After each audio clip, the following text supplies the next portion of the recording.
This is the City of Waupaca's City Plan Commission meeting.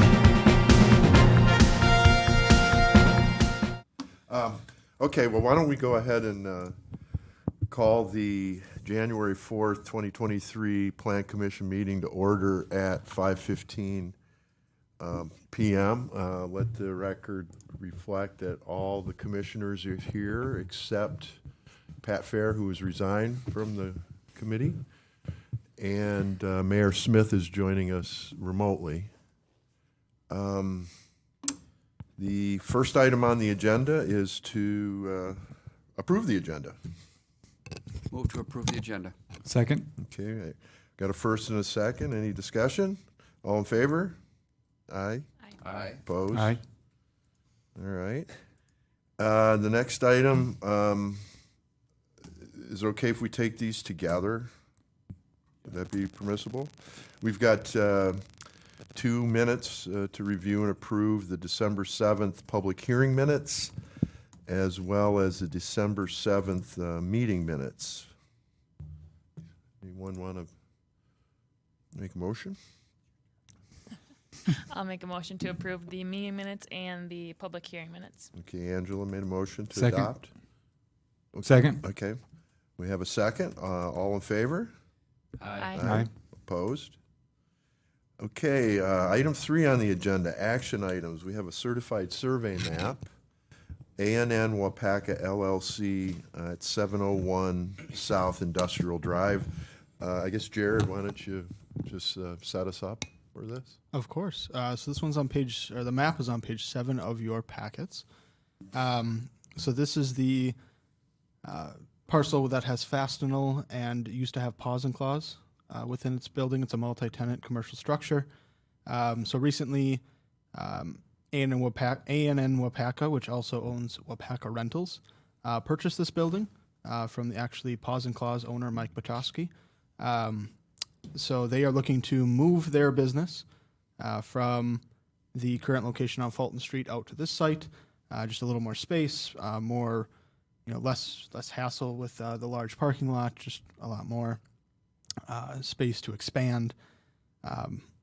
With that, they of course would like to expand more than they even could on the parcel, so they are looking for additional land. They have already come forward for a conditional use permit for their use. Once this goes through, we will be seeing an additional conditional use permit and rezone to incorporate this new larger parcel. But as of now, we are just looking at the certified survey map that is outlining the new expanded parcel. They're looking to add approximately, I think it's 1.89 acres or something like that, to have a total lot size of 3.189 acres.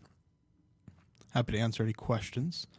Yeah, and just for the record, the Common Council approved the sale of that 1.8 acre lot last night, I believe. So this reflects that. Correct, yes. Okay. And just to add to that, so the agreement was approved last night where to get the land price of the portion of land that they're buying down to a more reasonable price, they are actually trading us another parcel of land that they own, which is on Water Street. It's actually on that map right there, where we can, that Aaron has up on the screens, sorry, that we can add to Rotary Riverview Park to create a connection of from Rotary Riverview Park across Water Street to Rasmussen Park, which is in a series of our plans, trail plans, downtown plan, etc. So a really strategic land acquisition that we're getting through this deal, which I think is really great. And there's a couple other things, but I think that's the main one to highlight. Mm-hmm. Okay, and then this would be a motion to recommend to council Correct. to approve it. Are there any further questions for Jared? I don't have any questions, but I would move to recommend approval of this to council. Second. Okay, we got a motion and a second to approve, recommend the approval of the certified survey map to the Common Council. Is there any further discussion? All in favor, say aye. Aye. Opposed? Okay, the motion carries. 4, discussion items, bulk zoning changes, districts B5, B7, dual zone parcels, and improperly zoned parcels. Jared? Yeah, so looking at our zoning map, we have some inconsistencies. I'll start with the dual zone parcels. So if you were to go to your page 11 in your packets, and also page 12 shows some good ones, and page 13. But the city has quite a few dual zoned parcels, which would be a single parcel with 2 zoning districts. So the one Aaron has up on the screen right now, you can see almost directly in the center, there's some smaller ones that are both B1 and R1, which is residential and business. There is actually, if you look to more of the right of the picture Aaron has, that larger parcel is actually the county parcel, which is has 3 zoning districts, B1, R1, and RC. So it's a bit odd that a portion of their building is in a residential neighborhood, while the other portion of the building on the same parcel is in business. So there's just some inconsistencies there that I think we really should clean up and be proactive on. Typically, we've been waiting for property owners to approach us, and then we tell them that, hey, you have a dual zone parcel, I need to change that, and just it creates that process. So I think doing more of a bulk zoning change on these dual zone parcels would be really beneficial to help clean up the zoning in the city. It's at a great benefit of those property owners. It is a fair amount of work for city staff, but when you compare it to each one coming in individually, it would decrease the amount of work. So I think there's a lot of benefits, but again, it will have some work along to it, but so does anything that has a benefit. Next one would be looking at the B5 and B7 districts. So when evaluating the B7 district in particular, which can be shown on page 10 of your packets, the B7 is just kind of an extension or a somewhat of a copy and paste of the B2 district. It's somewhat designated for what we call the live-work unit, which was to accommodate how Cooper Street is lower than Main Street. So there's almost that basement level that's more usable than most basements. And where the main level is almost like it was an upper story. So it's a bit unique in that case, but with changing times, and I guess I'll clarify what the live work. So the live work states that the first 60%, the front 60% of the building has to be commercial, while the remaining 40 could be residential. So it opens up some more livability on the main floor. Now with changing times, people are trying to, build more houses, find more places to live. Again, housing is scarce. Housing to build is expensive. So as I talked with our economic development specialist, Andrew Dane, we kind of came to a consensus that why wouldn't we want to see that live work unit in the B2 district as well? And with the addition of that, there's really no uniqueness to the B7. It can do all the same things as the B2. So that's just one we're looking to eliminate and change to B2. It allows for more uses to go in those buildings. I know we've had a fair amount of interest recently where I've had to tell them that unfortunately that doesn't work in the B7. And they're like, well, it's right next door to one. It's right across the street. And I said, well, that's in the B7. The other one's in the B2. They have different land uses. So I think that's going to help a lot with business attraction in those vacant businesses, or even in the businesses that have been there a while, haven't really spruced up the place, and now there's a new land use, possibly new owners, new interest could come into those people, for those businesses. So that's B7. B5 is a district that has been slowly phasing out on its own. It's a planned commercial district. There's really only a handful of parcels left in the city that have it. I think the city, in my opinion, not that it's a terrible thing at all, but we have quite a few commercial districts. So narrowing that down to, changing some of those B5s to B3s or B1s or B4s, some of our more common commercial districts, I think would be of benefit. It would add available land uses to those. It also kind of tightens up some of the standards and makes it a little more equal throughout the city. So I think continuing to clean those up would be a benefit to us. And then a few of them are not exactly zoned correct, so I think we can kind of clean that up there. And that kind of rolls into the next one of, we'll do the more, I'll say, important ones first. So the dual zones, cleaning up the B7 and B5, but also would like to look throughout the city and take a really proactive approach in accordance to our future land use map, which kind of shows, hey, this is what we want our city to look like. And there's some parcels out there that I think we could rezone to make them more attractive. So, for example, I don't have them up here, but over by the airport, offering maybe a more flexible zoning in the kind of strip of vacant land where Schmidt Boat Docks is, right next to Highway 10. Right now it's zoned I-1 heavy industrial, which really limits what could go in there. But if you switch to maybe a more heavier commercial, there's a lot more uses that could go in there. It could fill in faster. The marketing for those could be easier. So that's one example. Another example of incorrect zoning we'd like to look at is our parks.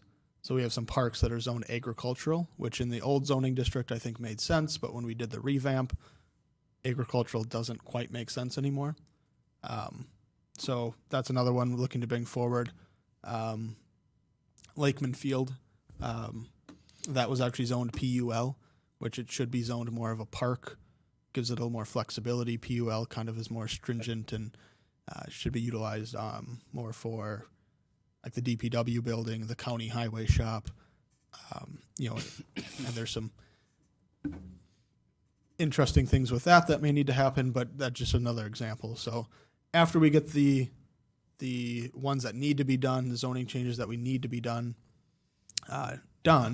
we will maybe switch to those and start talking about those just to be more proactive. But really what I'm doing here is I'm just kind of bringing it up that this will be coming forward, show you some pictures, some examples, just to kind of have it in your head. So when it is brought forward, there's a little bit of background and you have a little more understanding. So nothing being brought forward right now, we're just in the early planning stages. And with this being a bulk rezone, we'd look to do multiple properties at one time. So we would be needing to reach out to those property owners, kind of get their consent first, ensure they know what's going on, and then we'd be bringing it forward for a public hearing so that our public hearing isn't bombarded with angry people hearing about it for the first time. So something I think would be very beneficial to the city. Nothing really have started or is concrete yet, but we'll be bringing that forward in the future. I'm happy to take any questions now, or if you think of any, you can certainly email them over or save them for when one of the zoning changes actually comes forward. Up to you. I have a couple, Jerry. Yeah. That'll be a similar process to what we just did in the business park, right, to get the zoning. Correct. Yep. We had similar process, similar public property hearing owners notices. acknowledged, they signed a certification or something, and then you proceeded with the process. And the Waupaca County Planning and Zoning has gone through similar bulk zoning changes, so I will be working with them to kind of collaborate, see how they did it, make sure we're maybe staying consistent with them, and then they can offer some insight of what went wrong, what went good, kind of thing. So, on the strip of land on the frontage road down to the airport, and why am I drawing a blank on the road name? Well, anyways. that Runway Drive, I think. Yeah, Runway, thank you. We have interchange zone, don't we, on that interchange? And this is a question, could that just be expanded down and just increase the circumference of that? I believe that is that B6. I think that's B6. We did some zoning years ago around that interchange, and it created an overlay district or something. I was just thinking if we could just expand it, but I don't know what district it was or if it was just an overlay. Is it B4? Yeah, so B6 is actually a unique one in itself as well. It's actually just on Fleet Farm, and I believe Yeah, it's on Fleet Farm and then the Schmidt Boat Docks parcels, and that's I believe the only area in the city where it's located. Yeah, all the rest around there is zoned I-1, which I think Right. people are thinking just, maybe businesses wanting to use the airport, great opportunity,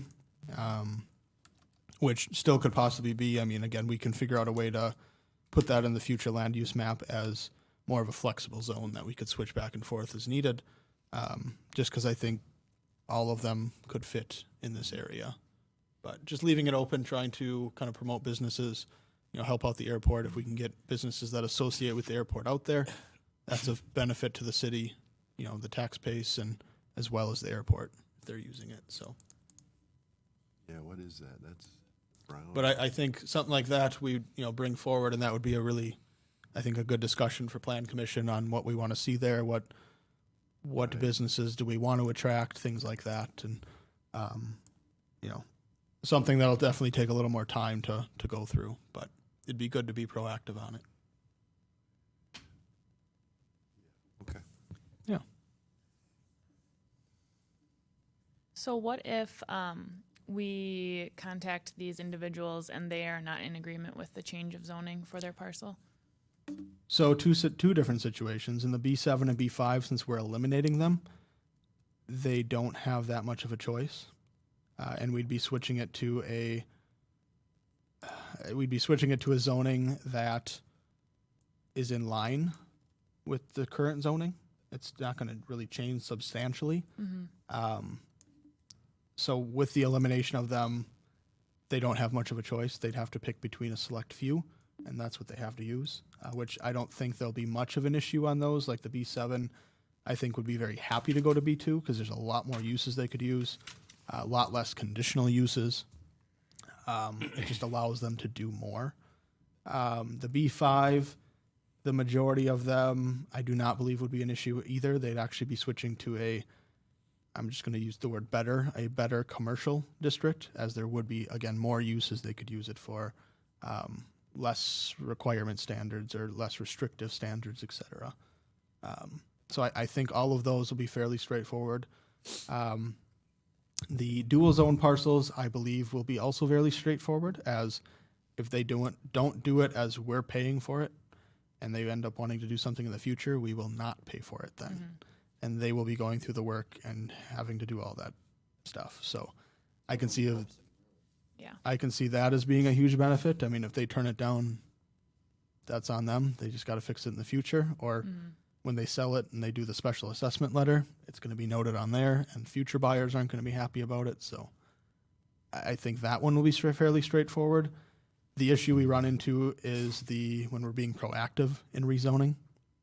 If the property owners are going to want to then, when we're being proactive in that situation and changing it to a different zoning district when there's no need other than, again, being proactive in planning, they very well could say no, in which we could educate them further on it.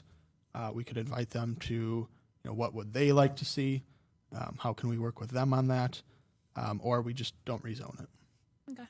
So multitude of options. It could go any which way. And when you're doing the batch, when I would get their approval before we put it on a public hearing notice, we'd hopefully only be having the people that approve of the zoning change on the public hearing notice, and everybody else would be left off. So it would be fairly, I'll say, straightforward. Again, once we get to that point and bring it to you, it would just be staff making sure each property owner is either on board and on the public hearing notice to get the rezone or not. Okay. So. Any more questions for Jared? I'm guessing you're planning on the better part of 2023 to get this done. This would probably, to clean up, all the cleanup portions will be 2023. The proactive would probably fall into 2024. So. Okay, I guess we need no action on that one. That's just informational. And then we're just talking about reports. Yeah, reports 6, 15, and 16. fairly standard. It was slow in December, just of course with the holidays. Not too many things came in. We were continuing to work on the new system, which actually can be seen on page 16 with all the conditional use permits.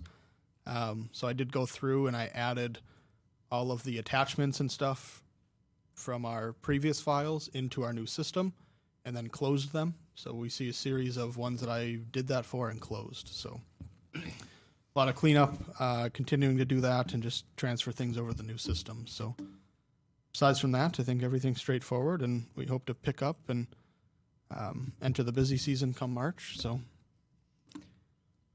good to have a slowdown and catch up on things now. Yeah, and I think everybody, all the commissioners are okay with the format of the reports, right? We kind of talked about that stuff, so I think we're all square on that, right? Perfect. Yeah, this looks great. All right. And then item B under reports, Jared, development update. Yeah, development updates. So we're currently hoping to finalize a development agreement for a possible 30 unit apartment complex here near downtown. So hoping to bring that forward to council here soon. Really excited about that. I think it'd be a great development. The Foundry Housing Project out on Tower Road in Royalton. They have received addresses for that parcel. They're looking at a total of 2 buildings. I do not have a timeline on that further. They're still working with their corporate office to finalize their items. But great project. I think that would be significantly beneficial to the Foundry and the city. And then the 120 units out in River North, we continue to work with Hoffman Development Group. They are still working on financing. I have not heard any updates on that recently.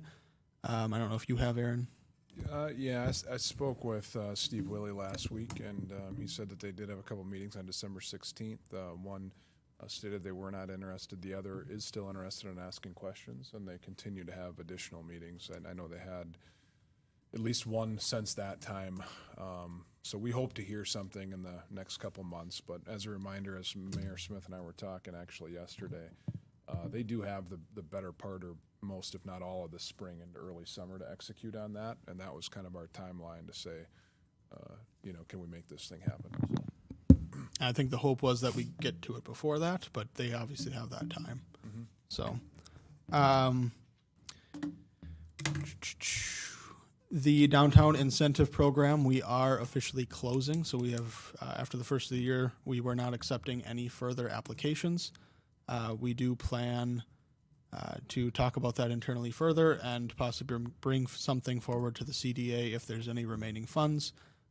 But we'll bring that forward and can let you guys know, or I'm sure you'll hear about it here after CDA decides, or it is brought to CDA. And I think just to add to that, Jared, really quick. Yeah. I know Andrew Dane's going to do a little closeout, kind of a report at the next CDA meeting this month. And I would expect that to come to city council too, just because it's a pretty cool story, actually. There's been a huge impact, and even us that are dealing with the projects all the time, seeing some of those before and after pictures and kind of reflecting on what it did look like and what it does now and some of the new businesses that have come in. It's pretty cool. So we look forward to sharing that. Mm-hmm. Sorry, Jared. No, and I mean, on top of that too, I mean, I think we received 14 Main Street bounce back grants. So that's 140,000 that came into the city of Waupaca, and was given to our businesses to upgrade the buildings, et cetera. So it's awesome that we were able to invest that much in our downtown area. Continuing the investment, we are looking to continue the ARPA home repair program. This year, we hope to expend the remaining $300,000 this year. Andrew will be assisting administratively with that. So super excited. I think he's already started processing applications, but it is open again. So if there are individuals that you know that could use it, especially those maybe struggling to do that home repair, COVID still may be affecting people. So it'd be really good to get that word out, and if especially to those who are struggling. So great program. We're super excited to see the investment of the community on that as well. So, but aside from that, that's it in terms of development. Questions for Jared? right, I think we need a motion to adjourn. Move to adjourn. Second. All right, motion and a second. All in favor, say aye. Aye. Motion carries. We are adjourned at 5:40.